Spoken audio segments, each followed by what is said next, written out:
Salam sejahtera bagi kita semua.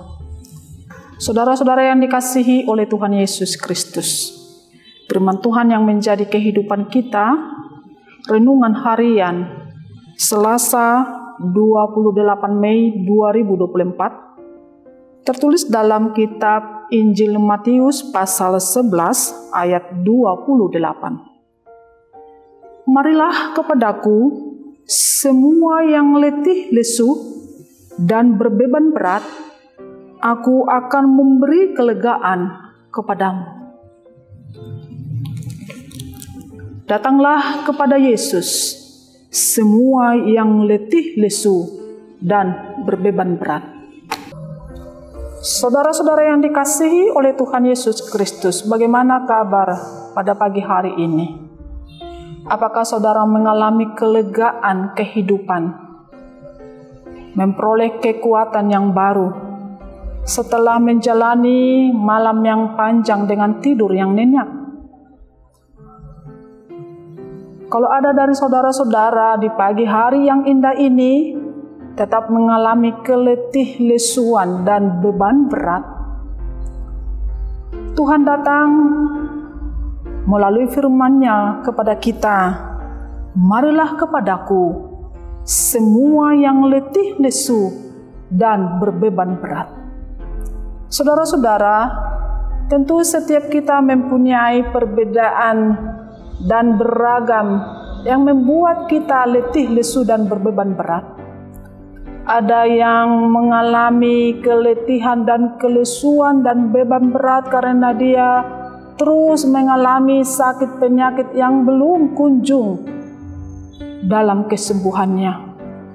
Ada yang mengalami keterpurukan ekonomi atau gagal usahanya, tidak mendapat rezeki. Ada yang mengalami persoalan dalam rumah tangga. Ada yang terlilit hutang piutang. Ada yang mengalami kemiskinan karena kebodohan. Ada yang mengalami keletihan, kelesuan, dan beban berat karena dosa yang dia lakukan tiap hari. Saudara-saudara, apapun yang saudara alami, yang membuat saudara letih, lesu, dan berbeban berat,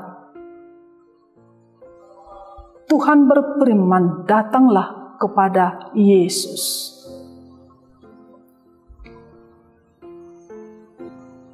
Jangan andalkan kekuatanmu, jangan andalkan pikiranmu, jangan andalkan jabatanmu dan hartamu.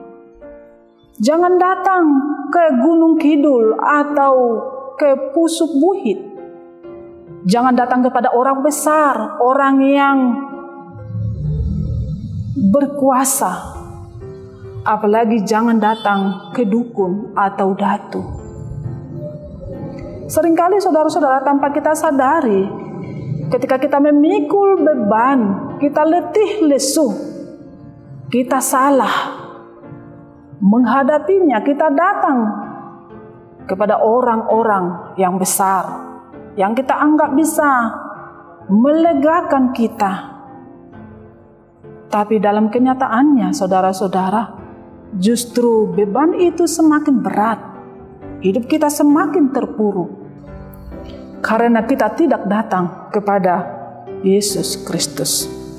Karena itu saudara-saudara yang dikasihi Tuhan Yesus, apapun bebanmu, sebesar apapun dan seberat apapun yang membuat saudara letih lesu, berbeban berat, tertekan, Tuhan memanggil, datanglah kepada Yesus. Datang kepada Yesus bukan berarti hanya datang saja. Tetap kita pikul beban kita. Seperti seorang ibu, di mana ibu ini saat dia menaiki sebuah bis, di pundaknya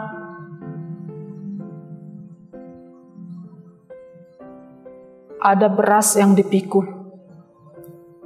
Tapi di bis ini pun dia tetap memikul beras itu di pundaknya. Dia tidak menumpahkan beras itu di atas bis yang dia tumpangi. Seringkali kita seperti itu dalam kehidupan kita. Kita datang kepada Yesus, tapi kita tetap memikul keletihan, kelesuan kita dan beban kita. Kita tidak mau menyerahkan itu kepada Tuhan. Dan ulu hita manopaconi itu debata. Karena itu, kita terus menjalani kehidupan ini dengan beban, dengan keletihan. Kalau kita tidak mau menyerahkan beban kita dan keletihan kita kepada Yesus, datang kepada Yesus, artinya kita berserah, menyerahkan beban kehidupan kita, keletihan kita kepada Dia, maka kita akan mengalami kelegaan. Karena itu saudara-saudara, serahkanlah segala keletihanmu dan bebanmu kepada Yesus, maka saudara akan mengalami kelegaan dalam perjalanan kehidupan saudara. Amin. Selamat beraktivitas. Tuhan Yesus memberkati.